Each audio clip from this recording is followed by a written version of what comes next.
Hello welcome back to my channel that is అత్తాలుడి వంటలు. ఇవాళ మనం చేయబోయే రెసిపీ అయితే చెన్నంగాకు పచ్చడి అండి. దానికోసము నేను ఒక 3 పెద్ద సైజు కట్టలు చెన్నంగాకు తీసుకున్నాను. ధనియాలు, ఒక 2 గడ్డల వెల్లుల్లి, ఎండుమిర్చి అన్నీ తీసుకొని డ్రై రోస్ట్ చేసి పక్కన పెట్టుకున్నాను. అదే కడాయిలో కొంచెము ఆయిల్ వేసుకొని ఈ చెన్నంగాకు ఏదైతే ఉందో అది మంచి శుభ్రంగా కడుక్కొని దాంట్లోనే పుదీనా, కరివేపాకు కూడా కలిపేసి అన్నీ కలిపి మనము ఫ్రై చేసుకుందాము. ఏంటంటే కొంచెం అది తేమ తగ్గే వరకు ఫ్రై చేసుకోవాలి. చెన్నంగాకు అది చాలా మంచిదండి. ఇప్పుడు జ్వరం వచ్చి నోటికి రుచిగా లేకపోతే చెన్నంగాకు పచ్చడి చేసుకొని తింటే ఆకలేస్తుంది, నోటికి రుచి వస్తుంది. ఇది అందరు తినొచ్చండి. బాలంతలు, కడుపుతోనున్న వాళ్ళు, చిన్నపిల్లలు, పెద్దవాళ్ళు, ముసలివాళ్ళు ఎవరైనా తినొచ్చు.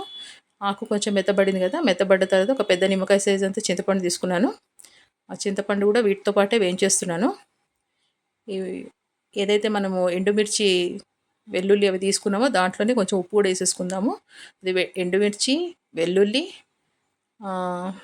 ఉప్పు, ఇంకా జీలకర్ర ఈ 4 వేసుకొని ఇది గ్రైండ్ చేసేద్దాము. పౌడర్ కొట్టేసుకొని పక్కన పెట్టేసుకొని ఇది ఆకు ఏదైతే మగ్గుతుందో ఆ మగ్గిన తర్వాత చల్లారడానికి పెట్టేసి అది కూడా చల్లారిపోయిన తర్వాత ఆకు కూడా తీసి దీంట్లో కలిపేసి మళ్ళీ ఒకసారి గ్రైండ్ చేసేద్దాము.